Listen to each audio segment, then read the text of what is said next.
미국이 발칵 뒤집혔습니다. 캘리포니아 1200만 가구가 암흑에 빠진 직후 백악관에서 터져나온 한마디. 한국을 조사하라. 6천조 원을 써도 못 바꾸는 미국의 전력 시스템. 그런데 가난했던 한국은 32년 만에 해냈습니다. 일본조차 70년째 실패하고 있는 이르려 일본 관료가 직접 고백했습니다. 분합니다. 부럽습니다. 그 충격적인 전말을 지금 공개합니다. 시작하기 전 구독과 좋아요, 그리고 대한민국 화이팅 댓글로 한국을 응원해주세요. 미국 서부 전역이 암흑에 빠졌습니다. 캘리포니아주 1200만 가구의 불이 꺼졌어요. LA 다운타운의 화려한 네온사인이 사라졌고 실리콘밸리의 데이터 센터들이 비상 발전기로 간신히 버티고 있었습니다.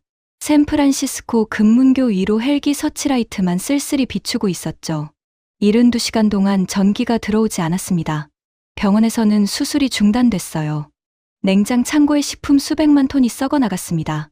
신호등이 꺼진 교차로에서 차량 수십 대가 뒤엉켰고 노인 요양시설에서는 에어컨이 멈춰 온열 환자가 속출했어요. 피해액만 180억 달러, 우리 돈으로 24조 원이 넘는 금액이었습니다. 저는 그 소식을 백악관 집무실에서 들었어요. 국가안보보좌관이 급하게 문을 열고 들어왔습니다. 그의 얼굴이 창백했어요. 브라이언, 긴급 상황이야. 대통령이 지금 바로 브리핑룸으로 오래. 저는 브라이언 콜린스입니다. 백악관 국가인프라위원회 수석 자문관이에요. MIT에서 전기공학 박사를 받고 텍사스 전력청에서 15년을 일했습니다. 그 후로 워싱턴에 와서 13년째 미국 전력 인프라를 총괄하고 있어요. 28년간 전력 분야에서 일했습니다. 미국 전력망에 관해서라면 누구보다 잘 안다고 자부했어요. 브리핑룸에 들어서는 순간 차가운 공기가 얼굴을 때렸습니다. 에어컨이 너무 세게 틀어져 있었어요. 긴 테이블 주위로 익숙한 얼굴들이 앉아 있었습니다. 에너지부 차관 로버트 밀러, 하원 에너지위원회 수잔 첸 의원, 전력회사 연합 회장 제임스 하워드. 모두 굳은 표정이었어요. 대통령이 먼저 입을 열었습니다. 180억 달러야. 72시간 만에 180억 달러가 날아갔어. 대체 뭐가 문제인 거지? 침묵이 흘렀어요. 아무도 선뜻 대답하지 못했습니다. 저는 손을 들었어요. 대통령님, 송전 손실 문제입니다. 모든 시선이 저를 향했습니다. 대통령이 눈을 가늘게 떴어요. 송전 손실, 그게 뭔가? 저는 태블릿을 꺼내 화면을 띄웠습니다. 발전소에서 전기를 만들면 가정과 공장까지 도달하는 과정에서 일부가 사라집니다. 전선을 타고 흐르면서 열로 변환되거든요. 이걸 송전 손실이라고 합니다. 그래서 미국의 송전 손실률은 22%에서 24% 사이입니다. 발전소에서 100을 만들면 소비자한테는 76에서 78만 도달해요. 나머지 22에서 24는 중간에 사라지는 겁니다. 로버트 밀러 차관이 끼어들었어요. 그는 에너지부에서 30년을 일한 베테랑이었습니다. 백발이 깔끔하게 빗어 넘겨져 있었고 항상 비싼 양복을 입고 다녔죠. 브라이언, 그건 어느 나라나 마찬가지야. 물리 법칙이잖아. 어쩔 수 없는 거라고. 저는 고개를 저었습니다. 아닙니다. 어쩔 수 없는 게 아니에요. 송전 손실을 획기적으로 줄인 나라가 있습니다. 회의실이 술렁거렸어요. 대통령이 몸을 앞으로 기울였습니다. 어느 나라지? 저는 심호흡을 했어요. 이 말을 꺼내는 순간 비웃음을 살 거라는 걸 알았습니다. 한국입니다. 예상대로였어요. 로버트 차관이 코웃음을 쳤습니다. 수잔 첸 의원이 피식 웃었어요. 제임스 하워드 회장은 고개를 절레절레 흔들었습니다. 한국, 지금 농담하는 거야? 로버트 차관의 목소리에 비아냥이 가득했어요. 우리가 전기 발명한 나라야. 에디슨이 누구 나라 사람인데 한국한테 뭘 배워? 수잔 의원도 거들었습니다. 브라이언, 당신 피곤한 거 아니야? 한국이 우리보다 낫다니 말이 돼? 저는 반박하려 했어요. 하지만 제임스 하워드가 먼저 끼어들었습니다. 미국 전력망은 세계 최대 규모야. 발전소 수천 개가 연결되어 있고 송전선이 수십만 킬로미터에 달해. 이런 시스템을 100년 넘게 운영해온 나라가 우리라고. 한국, 우리 기술 베낀 나라잖아. 그의 말에 모두가 고개를 끄덕였어요. 저는 입술을 깨물었습니다. 손바닥에 땀이 배어 나왔어요. 사실 저도 한국에 대해 좋은 인상은 없었습니다. 아니, 솔직히 말하면 무시하고 있었어요. 그럴 만한 이유가 있었습니다.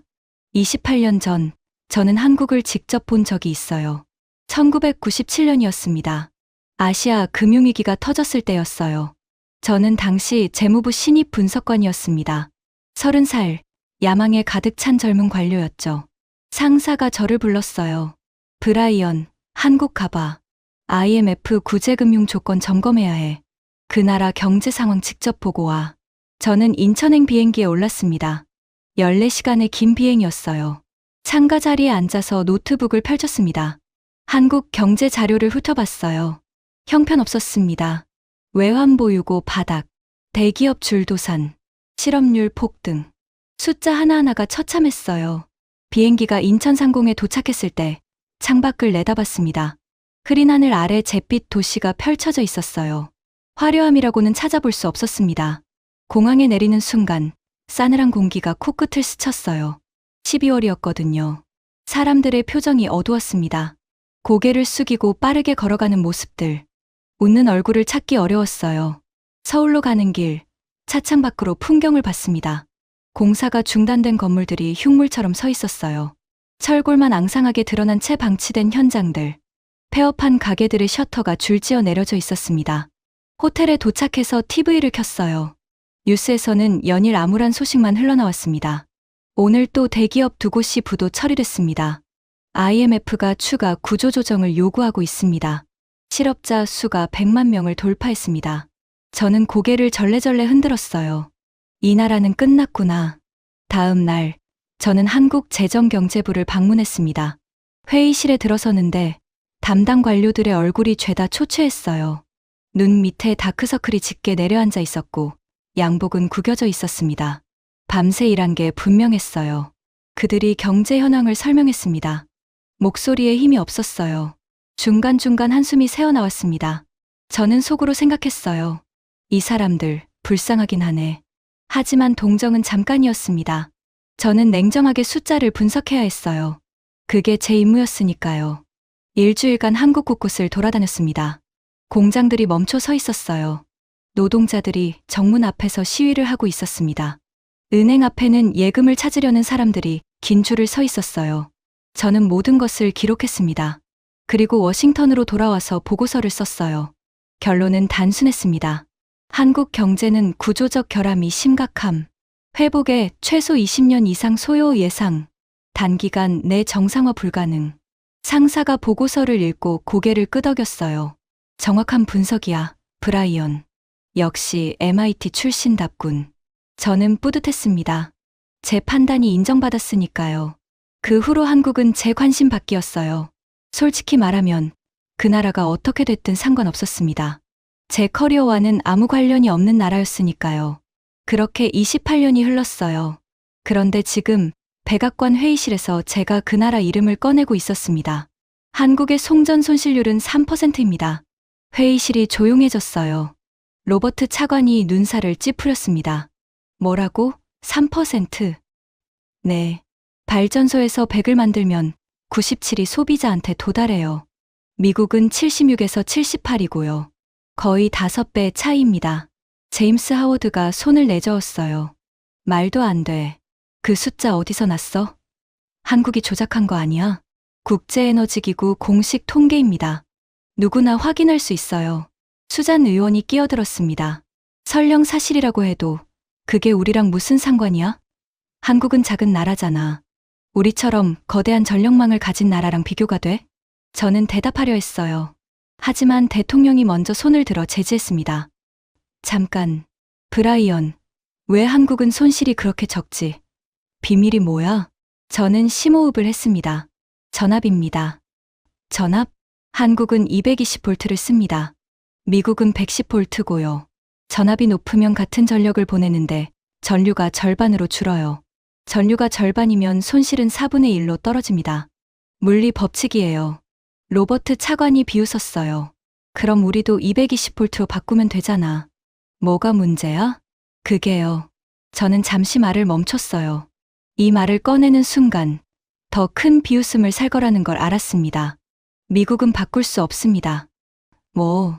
영원히 바꿀 수 없어요. 한국은 바꿨지만 미국은 못 바꿉니다. 회의실이 웅성거렸어요. 로버트 차관의 얼굴이 붉어졌습니다. 지금 뭔 소리야? 미국이 못한다고. 세계 최강대국이 고작 전압 하나를 못 바꿔. 저는 조용히 대답했어요. 네, 못 바꿉니다. 바꾸려면 6천조 원이 필요해요. 그것도 돈만 있다고 되는 게 아닙니다.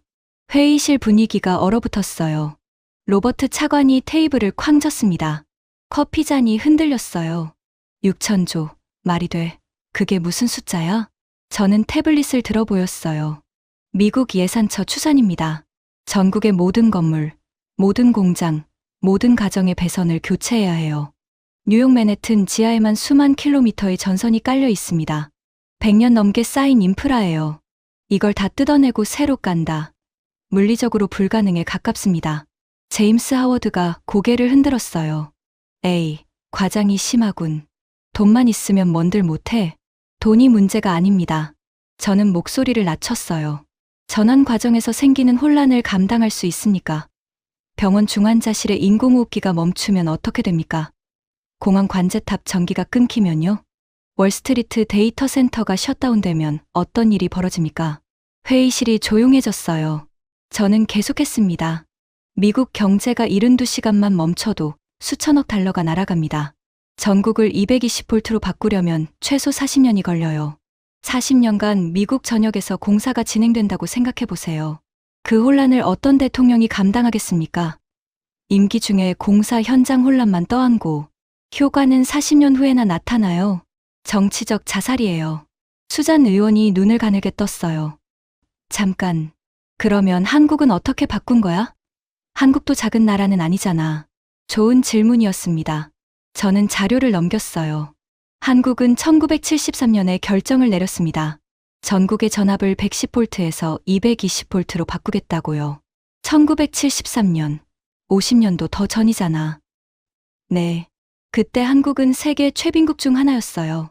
1인당 국민소득이 400달러도 안 됐습니다. 지금 아프리카 빈국 수준이에요.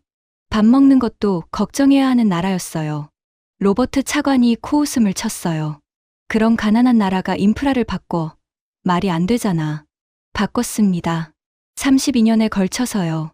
그 사이에 대통령이 7번 바뀌었어요. 군사 정권도 있었고 민주 정권도 있었습니다.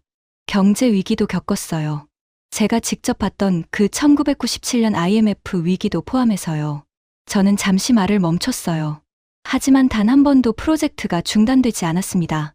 회의실이 다시 술렁거렸어요. 제임스 하워드가 의심스러운 눈으로 물었습니다. 그게 가능해. 정권이 바뀌면 정책도 바뀌는 게 당연하잖아. 전임자가 시작한 사업을 후임자가 엎어버리는 경우가 얼마나 많은데. 그래서 더 놀라운 겁니다. 저는 태블릿에서 다른 자료를 꺼냈어요. 한국은 그 32년 동안 현재 가치로 약 5조 원을 투자했습니다. 가난한 나라가 전체 예산의 상당 부분을 전압 전환에 쏟아부은 거예요. 수잔 의원이 고개를 갸웃거렸어요. 왜 그런 무리한 결정을 했을까? 미래를 계산했기 때문입니다. 저는 화면을 바꿨어요. 그래프가 떴습니다. 110볼트를 유지하면 당장은 돈이 덜 들어요. 기존 시스템 그대로 쓰면 되니까요. 하지만 매년 송전 손실이 누적됩니다. 에너지 효율이 낮으니까 발전소를 더 지어야 해요. 송전선도 더 굵게 깔아야 하고요. 10년 후에는 비용이 2배, 20년 후에는 4배가 됩니다. 대통령이 몸을 앞으로 기울였어요. 그래서 한국은 계산했습니다. 지금 5조를 쓰면 30년 후에 50조를 아낄 수 있다는 걸요. 반대로 지금 안 바꾸면 30년 후에는 바꿀 수조차 없게 됩니다. 인프라가 너무 방대해져서 전환 자체가 불가능해지거든요. 저는 로버트 차관을 바라봤어요. 지금 미국이 딱 그 상황입니다. 100년 넘게 110볼트 인프라를 쌓아왔어요. 이제는 바꾸고 싶어도 못 바꿉니다. 구조에 묶인 거예요. 로버트 차관의 얼굴이 붉어졌어요. 하지만 반박하지 못했습니다. 대신 제임스 하워드가 끼어들었어요. 그래서 뭘 어쩌자는 거야? 미국이 못 바꾸는 건 알겠어. 그런데 그게 이번 캘리포니아 정전이랑 무슨 상관이지? 저는 심호흡을 했어요. 직접적인 관계가 있습니다. 미국의 송전 손실률 22에서 24%. 이게 매년 얼마나 되는지 아십니까? 저는 숫자를 띄웠어요. 연간 380억 달러입니다. 우리 돈으로 50조 원이 넘어요. 매년 그냥 하늘로 날아가는 돈입니다. 회의실이 숨을 죽였어요. 캘리포니아 정전 피해액이 180억 달러였죠. 우리가 매년 날리는 손실의 절반도 안 돼요. 우리는 매년 캘리포니아 정전 2번 분량의 돈을 그냥 버리고 있는 겁니다. 대통령이 손으로 이마를 짚었어요. 그럼 해결책이 없다는 거야? 저는 잠시 망설였어요. 이 말을 꺼내면 더 큰 반발을 살 거라는 걸 알았습니다. 해결책을 찾으려면 먼저 배워야 합니다. 누구한테? 한국한테요. 예상대로 로버트 차관이 폭발했어요. 미국이 한국한테 배워? 농담도 정도가 있지. 우리가 세계 최강대국이야. 전기를 발명한 나라라고. 한국이 뭔데? 저는 조용히 대답했어요. 전기를 발명한 건 맞습니다. 하지만 전기를 가장 효율적으로 쓰는 나라는 미국이 아니에요. 한국입니다. 회의실이 싸늘해졌어요. 로버트 차관이 자리에서 벌떡 일어났습니다. 대통령님, 이 사람 제정신이 아닙니다. 한국한테 배우자니요? 국가적 모욕이에요. 수잔 의원도 고개를 끄덕였어요. 브라이언 자문관님, 좀 쉬시는 게 좋겠어요. 과로하신 것 같네요. 제임스 하워드는 아예 비웃음을 터뜨렸습니다. 한국한테 배운다. 내 30년 경력에 이런 황당한 소리는 처음 듣네. 저는 그들의 비웃음을 감당해야 했어요. 얼굴이 화끈거렸습니다. 손바닥에 땀이 배어 나왔어요. 하지만 포기할 수 없었어요. 숫자가 명확하게 보여주고 있었으니까요. 대통령이 손을 들어 회의실을 진정시켰습니다. 잠깐, 다들 진정해. 그가 저를 바라봤어요. 브라이언, 자네가 그렇게 확신한다면 근거가 있겠지. 직접 확인해 볼 의향이 있나? 저는 고개를 끄덕였어요. 언제든지 갈 수 있습니다. 대통령이 결정을 내렸어요. 좋아. 조사단을 꾸려. 브라이언, 자네가 팀장을 맡아. 한국에 가서 직접 확인해 와. 로버트 차관이 반대했어요. 대통령님, 그건 예산 낭비입니다. 한국 가서 뭘 본다는 거예요? 하지만 대통령은 단호했어요. 매년 50조 원을 날리고 있다며? 확인해 볼 가치는 있어. 브라이언, 2주 안에 출발해. 회의가 끝났어요. 저는 회의실을 나오면서 로버트 차관과 눈이 마주쳤습니다. 그의 눈빛이 차가웠어요. 브라이언, 한국 가서 뭘 찾아올지 모르겠지만 망신당하고 오는 거 아닌지 모르겠군. 저는 대답하지 않았어요.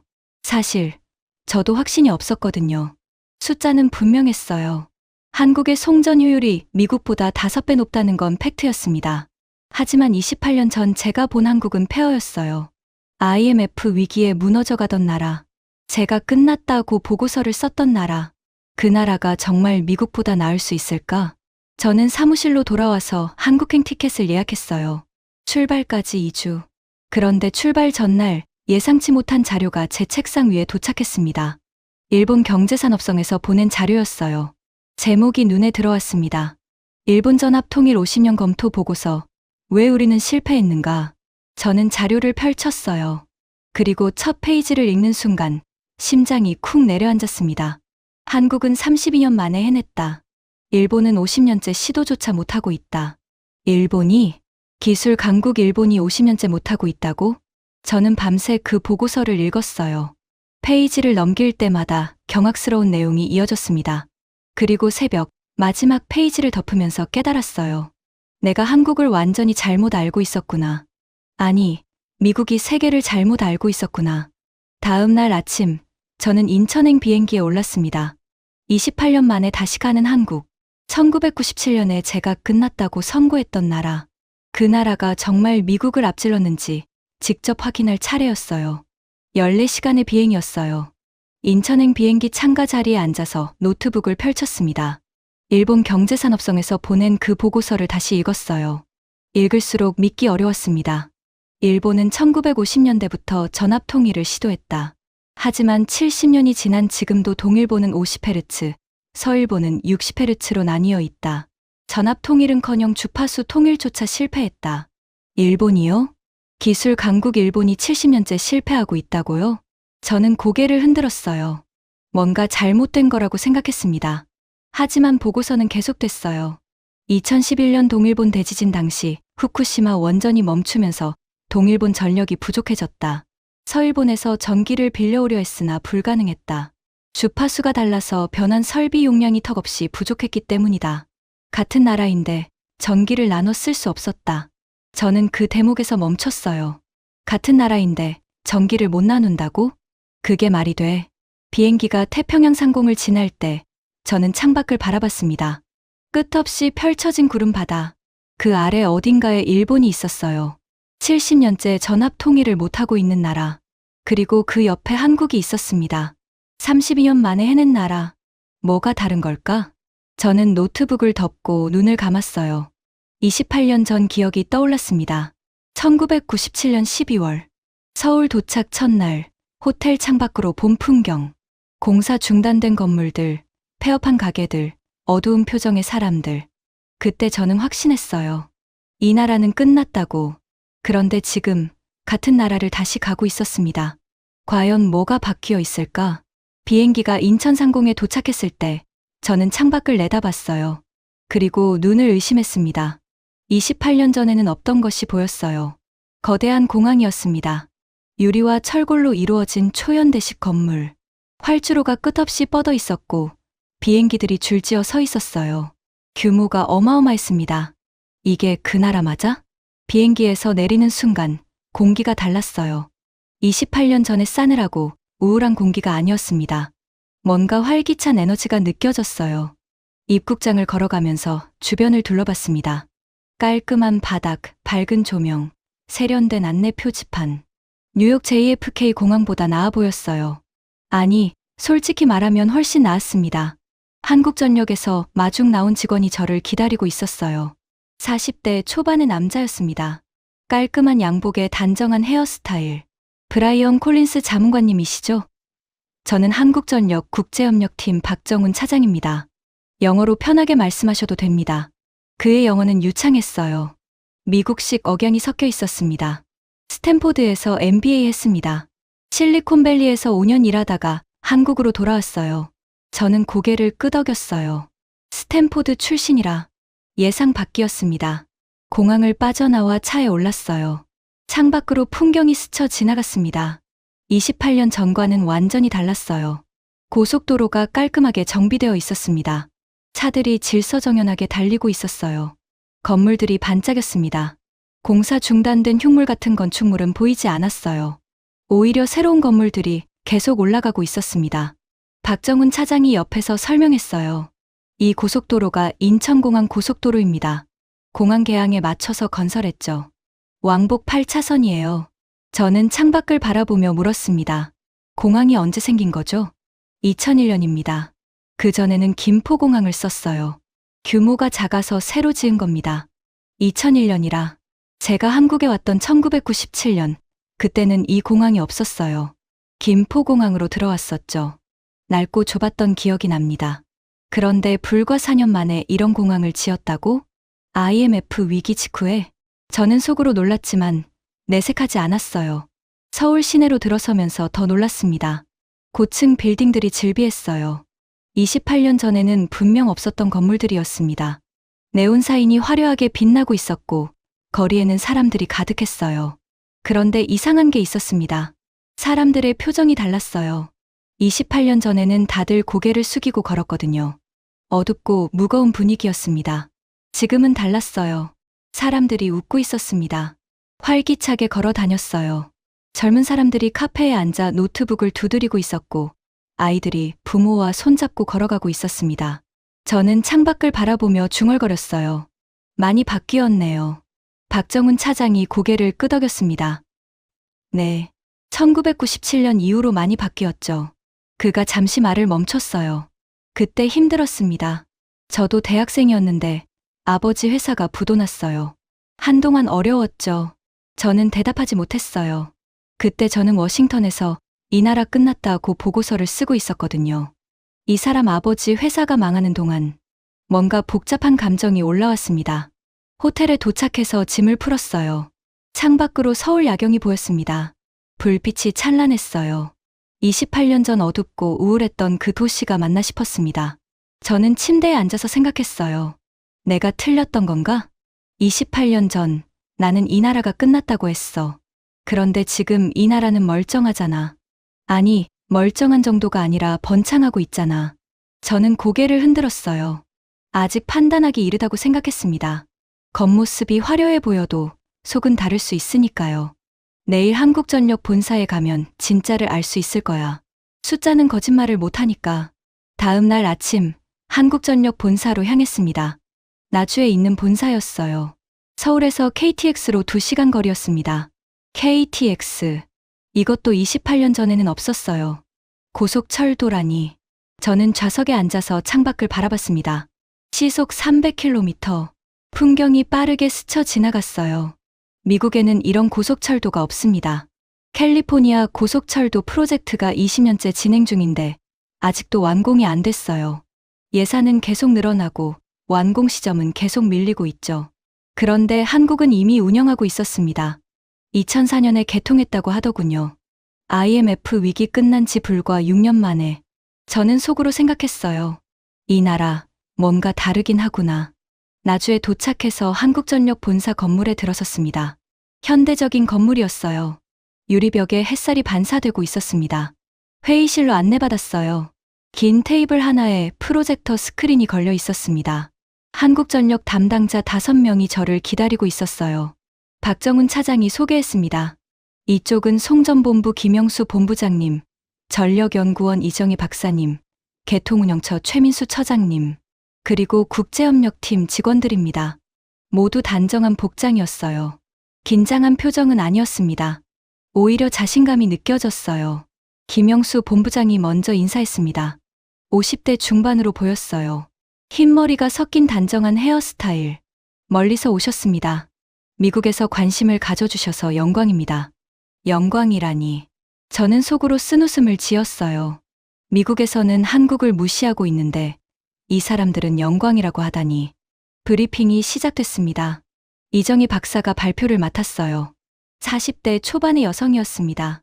MIT 박사라고 하더군요. 제 후배인 셈이었어요. 한국전력 시스템 현황을 설명드리겠습니다. 화면에 한국전력망 개요가 떴어요. 발전소 위치, 송전 경로, 변전소 분포, 기본적인 정보였습니다. 저는 반쯤 건성으로 듣고 있었어요. 어느 나라나 비슷한 구조거든요. 그런데 다음 슬라이드에서 눈이 번쩍 뜨였습니다. 송전 효율 데이터였어요. 화면에 큰 숫자가 떠 있었습니다. 97.2%. 저는 눈을 비볐어요. 다시 봤습니다. 97.2%.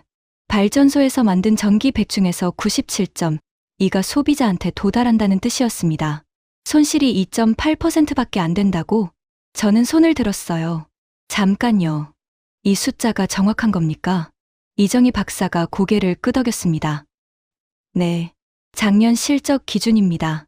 국제에너지기구에 보고한 공식 데이터예요. 저는 머릿속으로 계산을 했어요. 미국의 송전 손실률은 22%에서 24%, 한국은 2.8%, 차이가 거의 8배였습니다. 제가 알던 숫자와 달랐어요. 출발 전에 확인했던 자료에는 한국이 3%라고 되어 있었거든요. 그것도 충격적인 숫자였는데 실제로는 더 낮았습니다. 작년에 2.8%까지 낮췄습니다. 계속 개선하고 있어요. 이정희 박사가 덧붙였어요. 저는 할 말을 잃었습니다. 계속 개선하고 있다고? 미국은 20년째 제자리인데 저는 다시 물었어요. 측정 방식이 다른 겁니까? 아니면 계산 기준이 다른 건가요? 아니요. 국제 표준 방식 그대로입니다. 이정희 박사가 다음 슬라이드를 넘겼어요. 다만 저희는 220V를 씁니다. 전압이 높으면 같은 전력을 보내는데 전류가 절반으로 줄어요. 전류가 절반이면 손실은 4분의 1로 떨어집니다. 물리 법칙이죠. 물리 법칙. 저도 MIT에서 배운 내용이었어요. 모르는 게 아니었습니다. 하지만 직접 숫자로 보니까 충격이었어요. 미국은 110V를 쓰죠? 이정희 박사가 물었습니다. 네. 그래서 손실이 클 수밖에 없어요. 물리적 한계입니다. 저는 가슴이 답답해졌어요. 물리적 한계.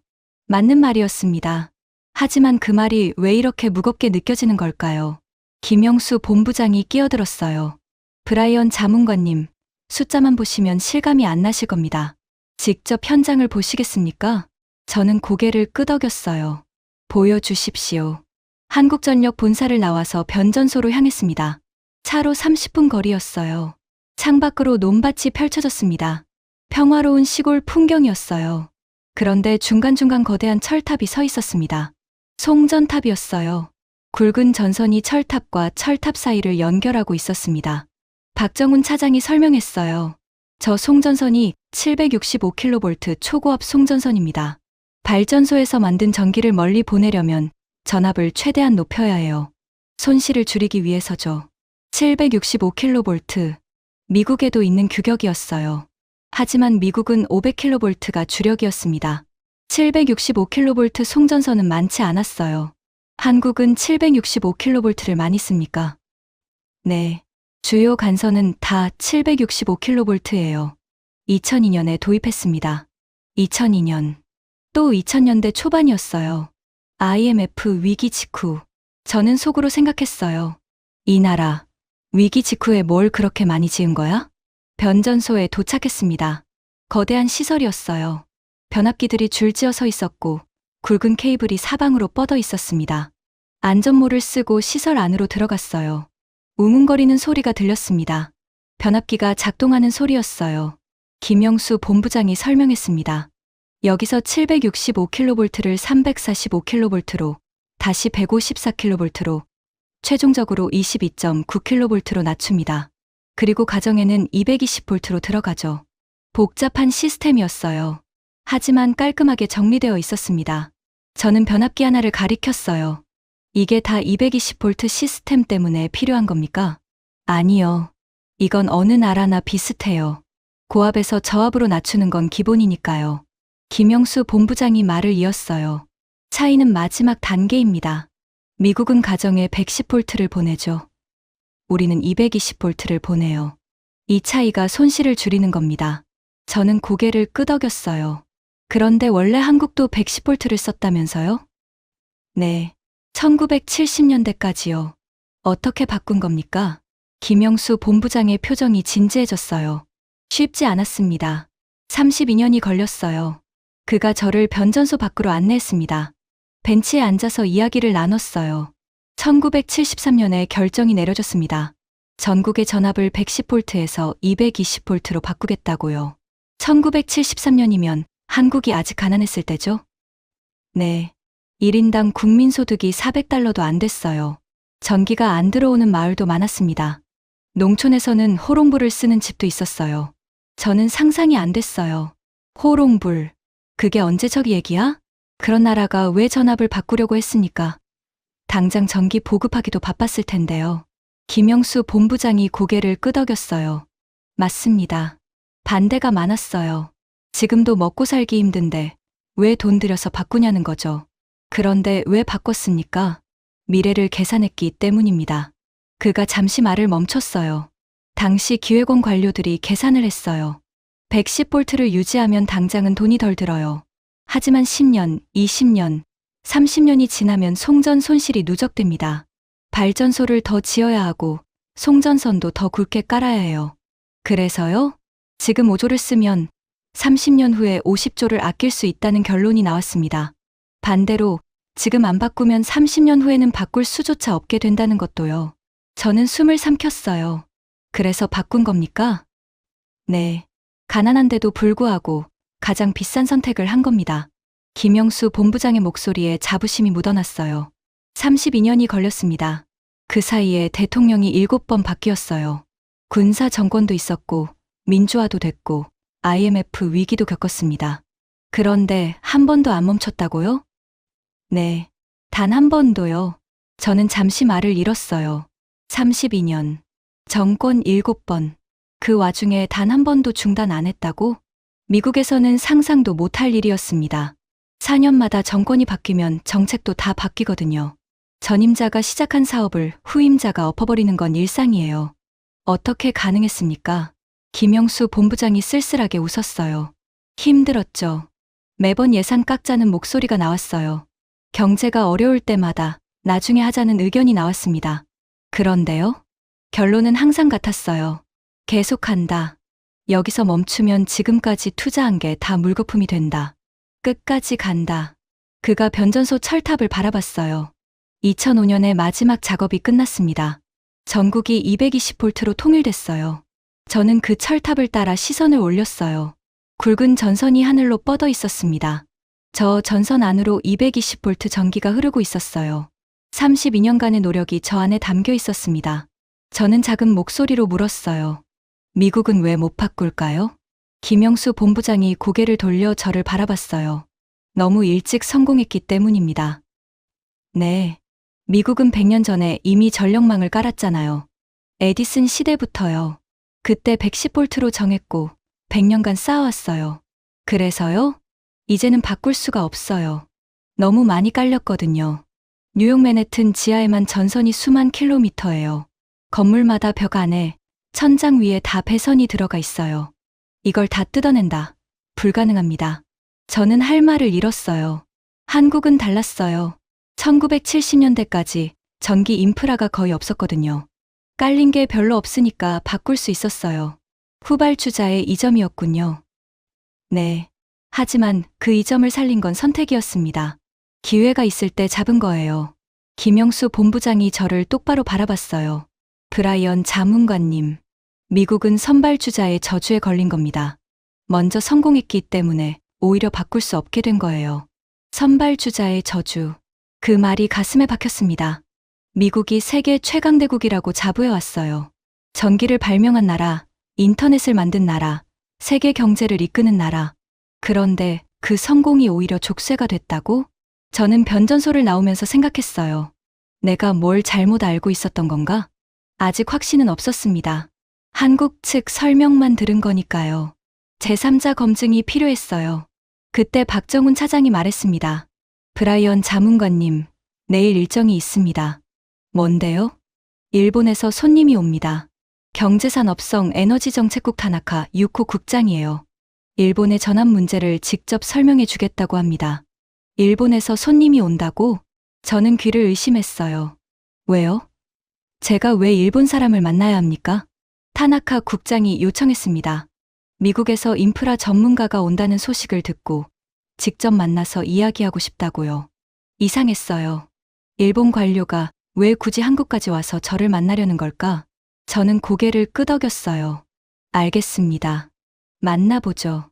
다음 날 서울의 한 호텔 라운지에서 타나카 6호를 만났습니다. 50대 초반의 여성이었어요. 짧은 단발머리에 무채색 정장. 표정이 굳어 있었습니다. 통역 없이 영어로 대화했어요. 그녀의 영어는 유창했습니다. 옥스퍼드에서 공부했다고 하더군요. 브라이언 자문관님, 먼저 사과드려야 할 것 같습니다. 사과? 저는 의아했어요. 무슨 사과요? 미국 분께 이런 말씀을 드리는 게 부끄럽지만 솔직하게 말씀드리겠습니다. 그녀가 서류 봉투에서 자료를 꺼냈어요. 일본의 전력 시스템 현황입니다. 저는 자료를 받아 펼쳤어요. 첫 페이지부터 충격적인 내용이 적혀 있었습니다. 일본은 1950년대부터 전압 통일을 시도했습니다. 70년이 지났지만 아직도 실패 중입니다. 타나카 국장이 말을 이었어요. 아시겠지만 일본은 동일본이 50Hz, 서일본이 60Hz를 씁니다. 메이지 시대의 독일과 미국에서 각각 다른 발전기를 도입한 게 지금까지 이어지고 있어요. 주파수 통일을 못하고 있다고요? 네. 70년째 논의 중입니다. 아직도 결론이 안 났어요. 저는 고개를 흔들었어요. 일본이 기술 강국 아닙니까? 왜 못 바꾸죠? 타나카 국장의 표정이 어두워졌어요. 미국과 같은 이유입니다. 이미 너무 많이 깔렸어요. 그녀가 자료를 넘겼어요. 일본 전역을 단일 주파수로 통일하는데 예상 비용이 1200조 원입니다. 일본 국가 예산 10년치예요. 게다가 지역 간 이해관계가 복잡해서 합의가 안 됩니다. 1200조 원. 미국의 6000조 원보다는 적지만 그래도 천문학적인 금액이었어요. 2011년 동일본 대지진 때 문제가 터졌습니다. 타나카 국장의 목소리가 떨렸어요. 후쿠시마 원전이 멈추면서 동일본 전력이 부족해졌어요. 서일본에서 전기를 빌려오려 했습니다. 하지만 불가능했어요. 왜요? 주파수가 달라서요. 변환 설비 용량이 턱없이 부족했습니다. 같은 나라인데 전기를 나눠 쓸 수 없었어요. 저는 숨을 삼켰어요. 같은 나라인데 전기를 못 나눈다. 그게 얼마나 큰 문제인지 실감이 났습니다. 사상자가 났습니까? 직접적인 사상자는 통계에 잡히지 않았어요. 하지만 정전으로 인한 간접 피해는 막대했습니다. 병원 장비가 멈추고 냉난방이 끊기고 특히 노인들이 많이 힘들어했어요. 타나카 국장이 잠시 말을 멈췄어요. 그녀의 눈가가 붉어졌습니다. 저도 후쿠시마 출신이에요. 제 고향이 그때 피해를 입었습니다. 저는 대답하지 못했어요. 그 후로 일본 정부는 주파수 통일을 서둘렀습니다. 하지만 10년이 넘게 지났는데 아직도 진전이 없어요. 왜요? 정치적 합의가 안 됩니다. 도쿄는 50Hz를 고집하고 오사카는 60Hz를 고집해요. 누가 비용을 부담하느냐, 어느 쪽 주파수로 통일하느냐. 결론이 안 납니다. 타나카 국장이 고개를 숙였어요. 부끄럽습니다. 기술 강국이라면서 이런 기본적인 것도 못 바꾸고 있으니까요. 저는 잠시 생각했어요. 한국은 어떻게 생각하십니까? 타나카 국장이 고개를 들었어요. 그녀의 눈에 복잡한 감정이 스쳐 지나갔습니다. 솔직히 말씀드리겠습니다. 그녀가 심호흡을 했어요. 분합니다. 네. 한국이 부럽고 분합니다. 저는 놀랐어요. 일본 관료가 한국이 부럽다고? 한국은 32년 만에 해냈어요. 일본은 70년째 못하고 있습니다. 한국은 IMF 위기 와중에도 멈추지 않았어요. 일본은 대지진을 겪고도 아직 합의를 못하고 있어요. 그녀의 목소리가 떨렸어요. 무엇이 다른 걸까요? 기술력은 일본이 앞서 있었어요. 경제력도 일본이 컸어요. 그런데 왜 한국은 되고 일본은 안 되는 걸까요? 저는 대답하지 못했어요. 저도 많이 고민했습니다. 그리고 결론을 내렸어요. 뭡니까? 의지의 차이입니다. 타나카 국장이 똑바로 저를 바라봤어요. 한국은 결정하면 끝까지 밀어붙입니다. 정권이 바뀌어도 경제 위기가 와도 비판이 나와도 멈추지 않아요. 일본은 결정을 못합니다. 합의를 추구하다가 시간만 보내요. 그녀가 씁쓸하게 웃었어요. 일본의 신중함이 사실은 우유부단함이었던 거예요. 저는 충격을 받았어요. 일본 관료가 일본을 비판하면서 한국을 칭찬하다니. 브라이언 자문관님. 타나카 국장이 진지한 표정으로 말했어요. 미국도 같은 상황입니다. 아시잖아요. 미국도 바꿀 수 없어요. 일본보다 더 심합니다. 100년간 쌓인 인프라를 어떻게 바꾸겠어요? 저는 고개를 끄덕였어요. 알고 있습니다. 저는 미국 분께 한 가지 부탁을 드리고 싶어서 왔습니다. 뭡니까? 한국을 인정해 주세요. 저는 눈을 깜빡였어요. 네. 미국은 세계 최강대국이에요. 미국이 인정하면 세계가 인정합니다. 한국이 이룬 성취를 미국이 인정해 주세요. 그게 정당한 평가입니다. 타나카 국장의 눈에 간절함이 담겨 있었어요. 일본은 한국에게 졌습니다. 인정하기 싫지만 사실이에요. 미국도 이 분야에서는 한국에게 배울 게 있어요. 그걸 인정하는 게 부끄러운 일이 아닙니다. 저는 한참 동안 말이 없었어요. 일본 관료가 직접 한국을 인정하라고 부탁하다니. 이건 예상 밖이었습니다. 타나카 국장과의 만남을 마치고 호텔로 돌아왔어요. 방에 들어서서 침대에 털썩 앉았습니다. 머릿속이 복잡했어요. 한국의 97% 송전 효율, 일본의 70년 실패, 그리고 미국. 미국은 어떤 상황인 걸까? 저는 노트북을 열었어요. 미국 에너지부 자료를 다시 확인했습니다. 숫자가 눈에 들어왔어요. 미국 송전 손실률 2위에 24%, 연간 손실 비용 380억 달러 50조 원, 전환 예상 비용 4.5조 달러 6천조 원, 전환 예상 기간 50년 이상. 저는 한숨을 쉬었어요. 6천조 원. 미국 연방 예산이 6조 달러 정도거든요. 전환 비용이 연방 예산의 75%였습니다. 현실적으로 불가능했어요. 게다가 전환 기간이 50년. 어떤 대통령이 50년짜리 프로젝트를 시작하겠어요? 임기 중에는 성과가 안 나오고 혼란만 감당해야 하는데 정치적 자살이었습니다. 저는 창밖을 바라봤어요. 서울의 야경이 펼쳐져 있었습니다. 저 불빛들, 저 안에 220V 전기가 흐르고 있었어요. 32년간의 노력으로 바꾼 시스템. 반면에 미국의 불빛들 뒤에는 110V가 흐르고 있었습니다. 100년간 바꾸지 못한 시스템. 뭐가 다른 걸까? 저는 오늘 들은 이야기들을 정리했어요.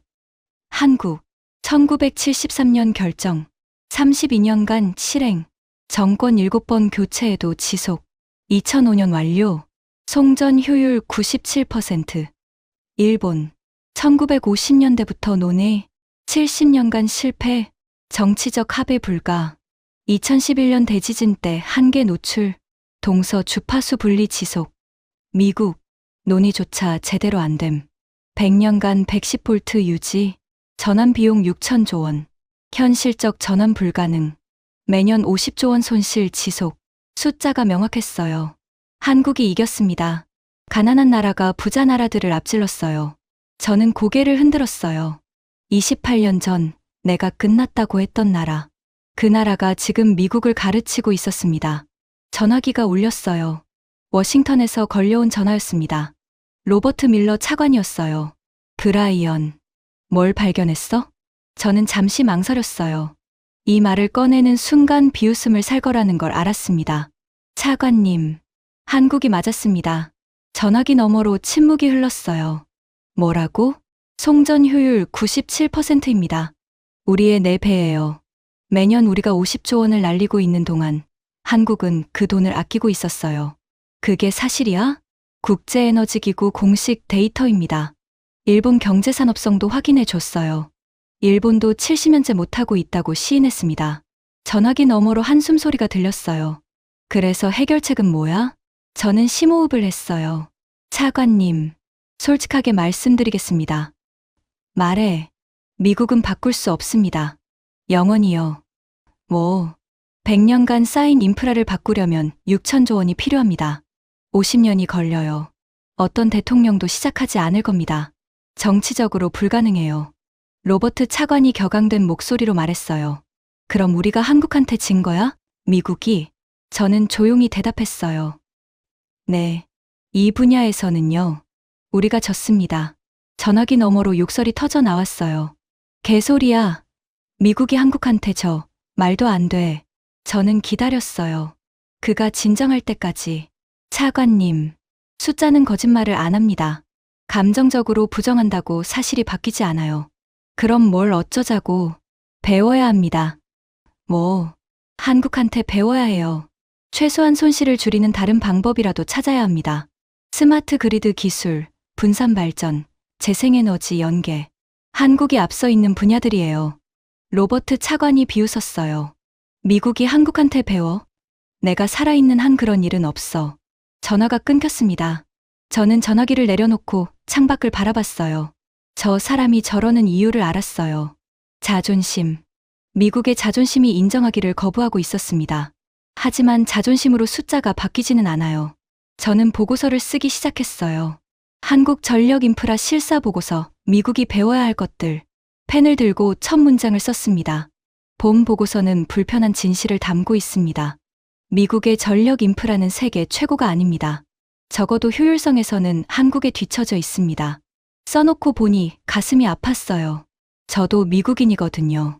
미국이 최고라고 믿으며 자랐습니다. 하지만 사실은 사실이었어요. 숨길 수 없었습니다. 다음 날 아침, 저는 인천공항으로 향했어요. 박정훈 차장이 배웅을 나왔습니다. 브라이언 자문관님, 좋은 결과 있으시길 바랍니다. 저는 그의 손을 잡았어요. 고마웠습니다. 많이 배웠어요. 그가 빙그레 웃었어요. 28년 전에도 오셨다면서요? 저는 고개를 끄덕였어요. 그때는 이 나라가 끝났다고 생각했습니다. 지금은요? 저는 잠시 창밖을 바라봤어요. 인천공항의 웅장한 건물이 보였습니다.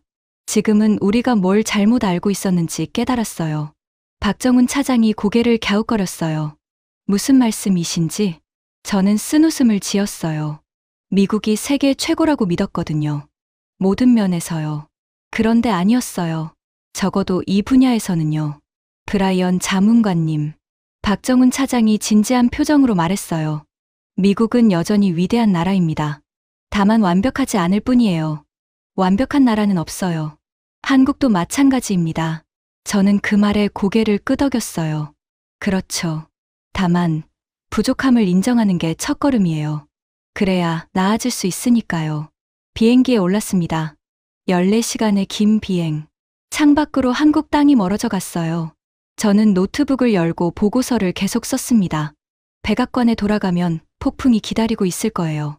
로버트 차관이 반대할 거고, 제임스 하워드가 비웃을 거고, 수잔 의원이 예산 낭비라고 할 겁니다.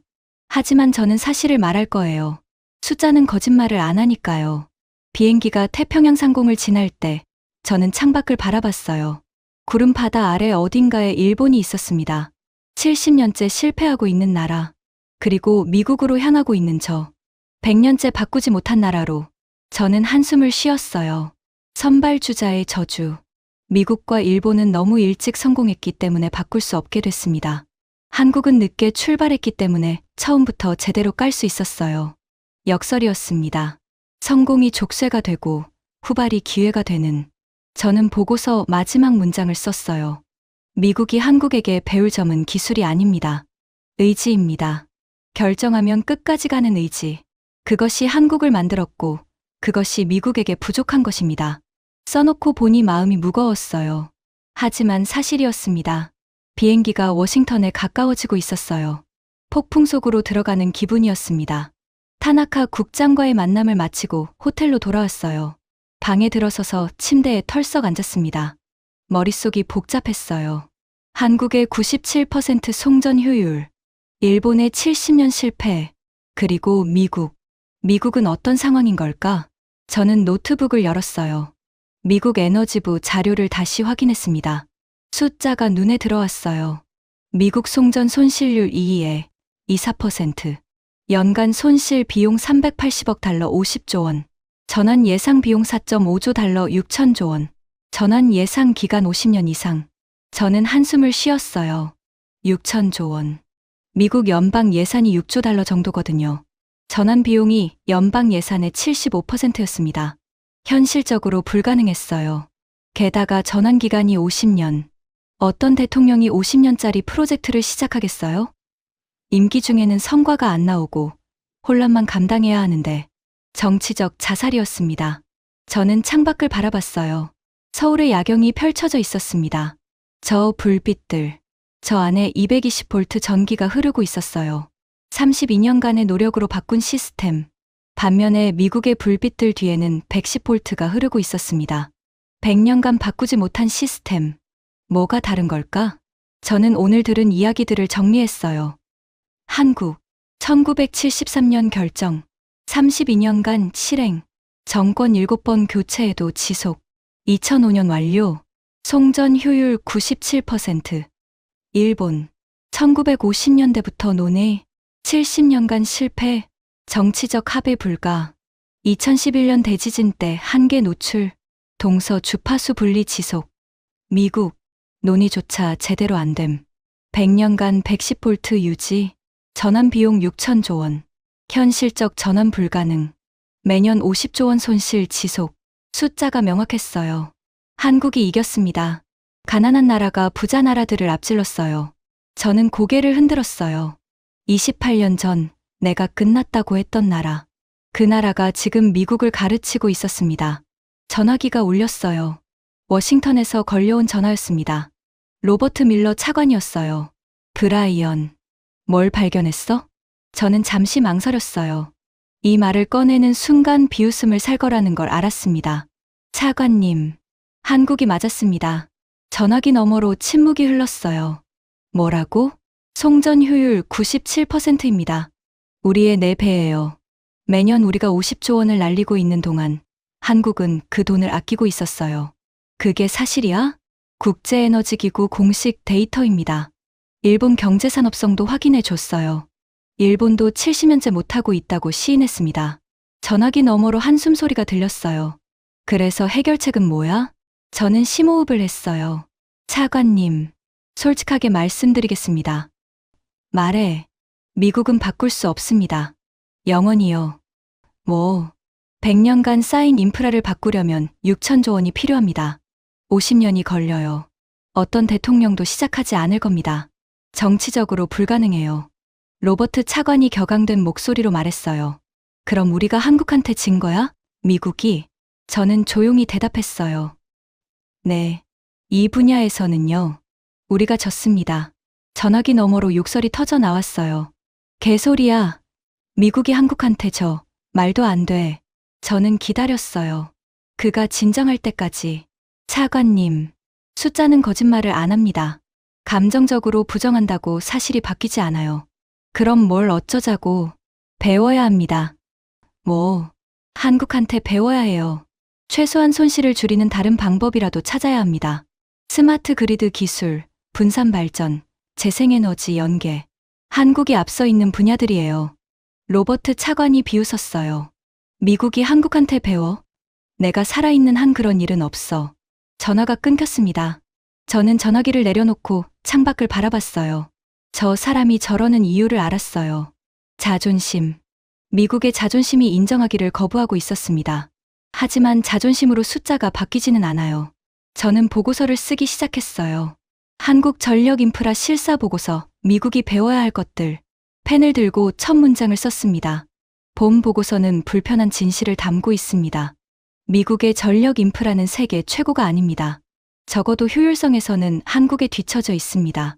써놓고 보니 가슴이 아팠어요. 저도 미국인이거든요. 미국이 최고라고 믿으며 자랐습니다. 하지만 사실은 사실이었어요. 숨길 수 없었습니다. 다음 날 아침, 저는 인천공항으로 향했어요. 박정훈 차장이 배웅을 나왔습니다. 브라이언 자문관님, 좋은 결과 있으시길 바랍니다. 저는 그의 손을 잡았어요. 고마웠습니다. 많이 배웠어요. 그가 빙그레 웃었어요. 28년 전에도 오셨다면서요? 저는 고개를 끄덕였어요. 그때는 이 나라가 끝났다고 생각했습니다. 지금은요? 저는 잠시 창밖을 바라봤어요. 인천공항의 웅장한 건물이 보였습니다. 지금은 우리가 뭘 잘못 알고 있었는지 깨달았어요. 박정훈 차장이 고개를 갸웃거렸어요. 무슨 말씀이신지? 저는 쓴웃음을 지었어요. 미국이 세계 최고라고 믿었거든요. 모든 면에서요. 그런데 아니었어요. 적어도 이 분야에서는요. 브라이언 자문관님. 박정훈 차장이 진지한 표정으로 말했어요. 미국은 여전히 위대한 나라입니다. 다만 완벽하지 않을 뿐이에요. 완벽한 나라는 없어요. 한국도 마찬가지입니다. 저는 그 말에 고개를 끄덕였어요. 그렇죠. 다만 부족함을 인정하는 게 첫걸음이에요. 그래야 나아질 수 있으니까요. 비행기에 올랐습니다. 14시간의 긴 비행. 창밖으로 한국 땅이 멀어져 갔어요. 저는 노트북을 열고 보고서를 계속 썼습니다. 백악관에 돌아가면 폭풍이 기다리고 있을 거예요.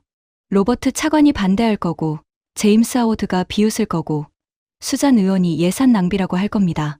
하지만 저는 사실을 말할 거예요. 숫자는 거짓말을 안 하니까요. 비행기가 태평양 상공을 지날 때 저는 창밖을 바라봤어요. 구름 바다 아래 어딘가에 일본이 있었습니다. 70년째 실패하고 있는 나라. 그리고 미국으로 향하고 있는 저. 100년째 바꾸지 못한 나라로. 저는 한숨을 쉬었어요. 선발주자의 저주. 미국과 일본은 너무 일찍 성공했기 때문에 바꿀 수 없게 됐습니다. 한국은 늦게 출발했기 때문에 처음부터 제대로 깔 수 있었어요. 역설이었습니다. 성공이 족쇄가 되고 후발이 기회가 되는. 저는 보고서 마지막 문장을 썼어요. 미국이 한국에게 배울 점은 기술이 아닙니다. 의지입니다. 결정하면 끝까지 가는 의지. 그것이 한국을 만들었고 그것이 미국에게 부족한 것입니다. 써놓고 보니 마음이 무거웠어요. 하지만 사실이었습니다. 비행기가 워싱턴에 가까워지고 있었어요. 폭풍 속으로 들어가는 기분이었습니다. 워싱턴 덜레스 공항에 내렸을 때 바람이 차가웠어요. 한국의 활기찬 공기와는 달랐습니다. 뭔가 무거운 느낌이었어요. 공항을 빠져나오는데 전화가 울렸어요. 대통령 비서실이었습니다. 브라이언 자문관님, 내일 오전 10시에 백악관 브리핑룸으로 오십시오. 대통령께서 직접 보고를 받으시겠답니다. 저는 심호흡을 했어요. 드디어 시작이구나. 다음 날 아침 백악관에 도착했습니다. 브리핑룸 문 앞에 서는 순간 심장이 빠르게 뛰었어요. 손바닥에 땀이 배어나왔습니다. 문을 열고 들어갔어요. 예상대로였습니다. 로버트 밀러 차관이 팔짱을 끼고 앉아 있었어요. 그의 표정이 차가웠습니다. 수잔 첸 의원도 있었어요. 제임스 하워드 회장도요. 그리고 몇몇 백악관 참모들. 모두 저를 노려보고 있었습니다. 대통령이 자리에서 일어나 저를 맞았어요. 브라이언. 앉게. 보고를 듣지. 저는 테이블 앞에 섰습니다. 프로젝터를 켜고 첫 슬라이드를 띄웠어요. 대통령님, 그리고 참석하신 모든 분들, 불편한 진실을 말씀드리겠습니다. 로버트 차관이 코웃음을 쳤어요. 저는 무시하고 계속했습니다. 미국의 전력 인프라는 세계 최고가 아닙니다. 회의실이 술렁거렸어요. 수잔 의원이 눈살을 찌푸렸습니다. 저는 다음 슬라이드를 넘겼어요. 한국의 송전율은 97.2%입니다. 미국은 76%에서 78%입니다. 차이가 약 20%포인트예요. 발전소에서 만든 전기 100 중에서 한국은 97이 도달하고 미국은 76에서 78만 도달합니다. 숫자가 화면에 크게 떴어요. 제임스 하워드가 끼어들었습니다. 그게 측정 오류 아니야? 한국이 숫자를 조작한 거지. 국제에너지기구 공식 데이터입니다. 누구나 확인할 수 있어요. 그래도 믿을 수 없어. 일본 경제산업성도 확인해 줬습니다. 저는 다음 슬라이드를 넘겼어요. 타나카 유코 국장의 인터뷰 내용이었습니다. 일본 에너지정책국 타나카 유코 국장을 직접 만났습니다. 그녀가 이렇게 말했어요. 화면에 인용문이 떴어요. 한국은 32년 만에 해냈습니다. 일본은 70년째 실패하고 있습니다. 분합니다. 한국이 부럽습니다. 회의실이 조용해졌어요. 일본 관료가 한국을 인정했다는 사실이 충격이었던 모양이에요. 로버트 차관이 자리에서 벌떡 일어났습니다. 그래서 뭘 어쩌자는 거야? 우리도 220볼트로 바꾸자고. 그게 가능하다고 생각해. 저는 고개를 저었어요. 불가능합니다. 미국은 바꿀 수 없습니다. 영원히요. 회의실이 다시 술렁거렸어요. 저는 다음 슬라이드를 띄웠습니다. 전환 비용입니다. 미국 전역을 220볼트로 바꾸는데 필요한 금액은 4조 5천억 달러입니다. 우리 돈으로 6천조 원이에요. 숫자가 화면에 크게 떴어요. 달러 4.5 트릴리언 6천조 원. 수잔 의원이 숨을 삼켰어요. 연방 예산의 75%야. 그 돈을 전선 바꾸는 데 쓴다고? 그것도 돈만 있다고 되는 게 아닙니다. 저는 다음 슬라이드를 넘겼어요. 전환 기간이 최소 50년입니다. 그 50년 동안 병원, 공항, 데이터 센터를 멈춰야 해요. 월스트리트 서버를 셧다운해야 합니다. 어떤 대통령이 이걸 시작하겠습니까? 대통령이 손으로 이마를 짚었어요. 그럼 해결책이 없다는 거야? 저는 심호흡을 했습니다. 근본적인 해결책은 없습니다. 하지만 손실을 줄이는 방법은 있어요. 저는 마지막 슬라이드를 띄웠어요. 스마트 그리드 기술 도입, 분산 발전 시스템 확대, 재생에너지 연계 강화. 이런 방법들로 손실을 5%에서 10% 줄일 수 있습니다. 로버트 차관이 비웃었어요. 5%에서 10%. 고작 그거야? 고작이 아닙니다. 저는 그를 똑바로 바라봤어요. 미국이 매년 송전 손실로 날리는 돈이 380억 달러입니다. 50조 원이에요. 5%만 줄여도 연간 2조 5천억 원을 아낄 수 있어요. 10년이면 25조 원입니다. 회의실이 조용해졌어요. 저는 계속했습니다. 하지만 이 기술들도 한국이 앞서 있습니다. 한국의 스마트 그리드 기술은 세계 최고 수준이에요. 배워야 합니다. 로버트 차관이 테이블을 쾅 쳤어요. 미국이 한국한테 배워? 농담도 정도가 있지. 저는 조용히 대답했어요. 차관님, 28년 전에 저도 같은 생각이었습니다. 그가 눈을 가늘게 떴어요. 뭔 소리야? 1997년에 제가 한국에 갔었습니다. IMF 위기 때요. 그때 저는 보고서를 썼어요. 이 나라는 끝났다고요. 회의실이 조용해졌어요. 제 보고서가 맞았다면 한국은 지금쯤 망해 있어야 합니다. 그런데 어떻게 됐습니까? 저는 창밖을 가리켰어요. 28년이 지난 지금 그 나라가 우리를 가르치고 있어요. 제가 끝났다고 선고한 나라가요. 로버트 차관의 얼굴이 굳어졌어요. 저는 목소리를 낮췄습니다. 차관님, 저도 미국인입니다. 미국이 최고라고 믿고 싶어요. 하지만 숫자는 거짓말을 안 합니다. 감정적으로 부정한다고 사실이 바뀌지 않아요. 침묵이 흘렀어요. 대통령이 천천히 입을 열었습니다. 브라이언, 결론이 뭔가? 저는 마지막 슬라이드를 띄웠어요. 겸손해져야 합니다. 미국이 모든 면에서 최고라는 생각을 버려야 해요. 다른 나라에서 배울 점이 있다면 배워야 합니다. 저는 회의실을 둘러봤어요. 한국은 가난한 나라였습니다. 우리가 무시하던 나라예요. 그런데 그 나라가 32년간 포기하지 않고 해냈습니다. 정권이 7번 바뀌는 동안 단 한 번도 멈추지 않았어요. 저는 로버트 차관을 바라봤어요. 우리 미국은 어떻습니까? 4년마다 정책이 바뀌잖아요. 전임자가 시작한 사업을 후임자가 엎어버리는 게 일상이에요. 장기적인 투자를 못합니다. 그의 얼굴이 붉어졌어요. 하지만 반박하지 못했습니다. 한국한테 배울 건 기술이 아닙니다. 의지예요. 결정하면 끝까지 가는 의지. 그게 한국을 만들었고, 그게 미국에게 부족한 겁니다. 발표가 끝났어요. 회의실이 무거운 침묵에 빠졌습니다. 대통령이 자리에서 일어났어요. 브라이언, 수고했네. 그가 회의실을 나갔어요. 참모들이 따라 나갔습니다. 저는 자료를 정리하고 있었어요. 그때 누군가 제 앞에 섰습니다. 로버트 밀러 차관이었어요. 그의 표정이 달라져 있었습니다. 분노가 아니었어요. 뭔가 복잡한 감정이었습니다. 브라이언. 네. 나도 1997년에 한국 갔었어. 저는 놀랐어요. 네. IMF 협상단 일원이었어. 그때 한국 재무부 장관을 만났는데 그 사람이 울더라고. 로버트 차관이 창밖을 바라봤어요. 나라가 망하게 생겼으니까 우리한테 돈 빌려달라고 고개 숙이는 게 얼마나 치욕스러웠겠어. 저는 아무 말도 하지 못했어요. 그때 나도 생각했어. 이 나라 끝났다고. 다시 일어서기 어려울 거라고. 그가 고개를 돌려 저를 바라봤어요. 그런데 28년 지나니까 우리가 배워야 할 처지가 됐네. 그의 목소리가 떨렸어요. 분하다. 솔직히 저는 고개를 끄덕였어요. 저도 그렇습니다.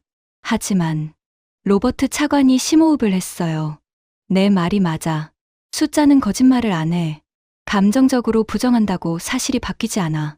그가 손을 내밀었어요. 수고했어. 좋은 보고서야. 저는 그의 손을 잡았어요. 차갑던 손이 따뜻했습니다. 백악관을 나오면서 하늘을 올려다봤어요. 워싱턴의 하늘은 맑았습니다. 저 하늘 아래 110V 전선이 깔려 있어요. 100년 넘게 바꾸지 못한 시스템. 태평양 건너 한국에는 220V가 흐르고 있습니다. 32년간의 노력으로 바꾼 시스템.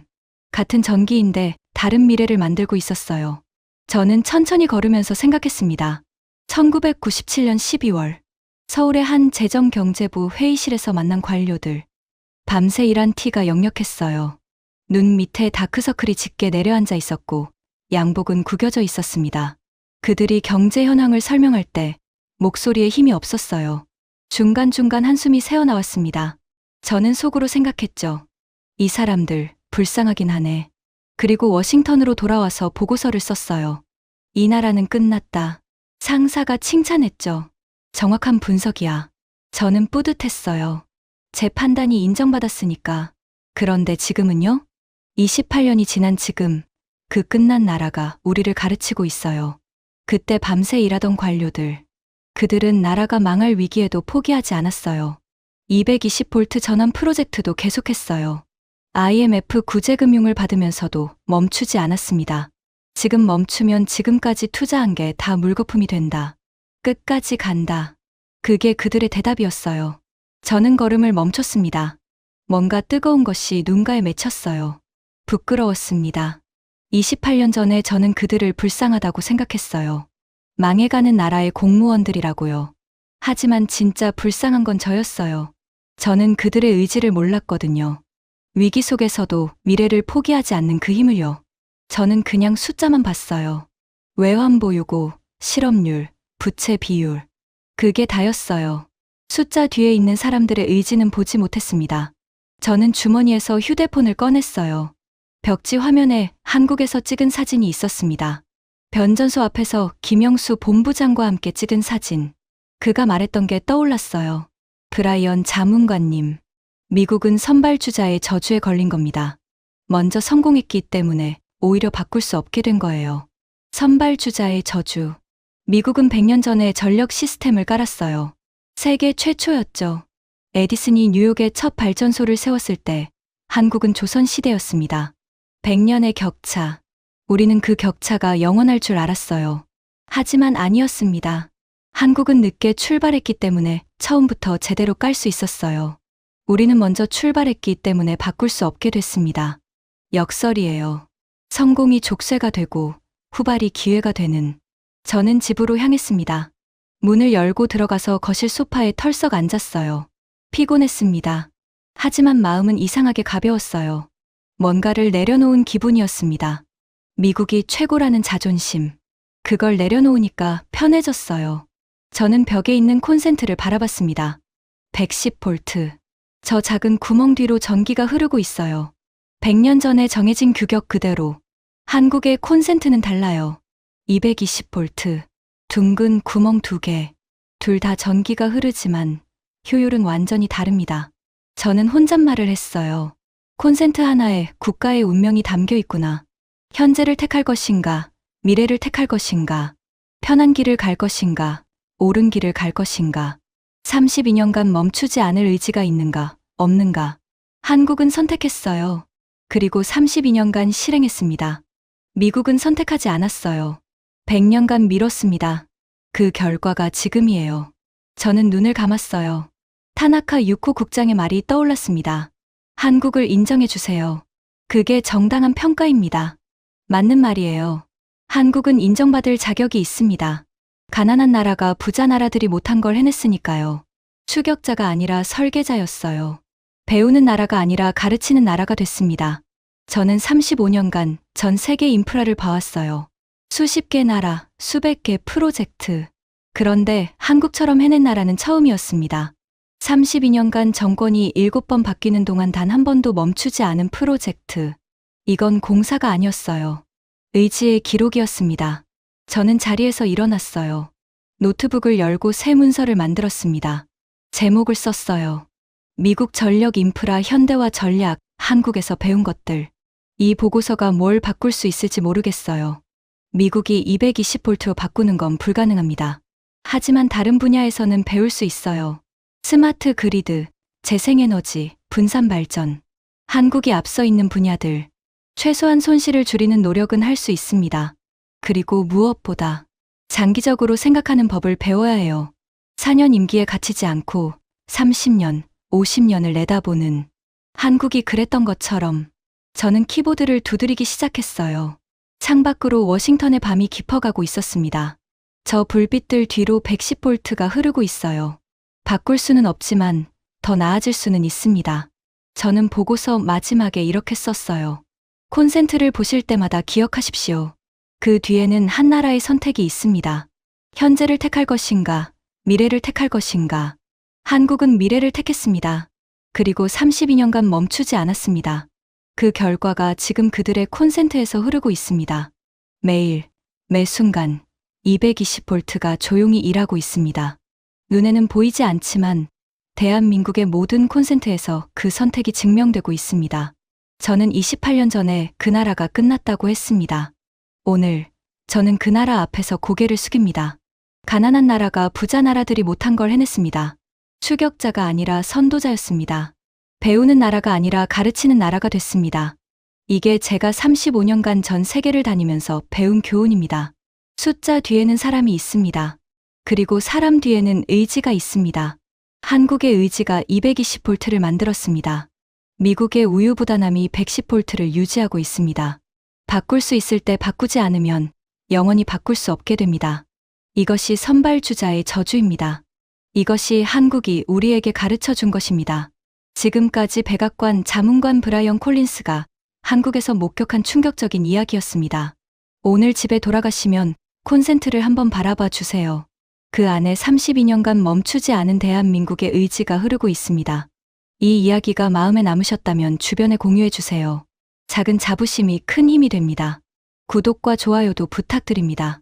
지금까지 감동날다였습니다. 감사합니다.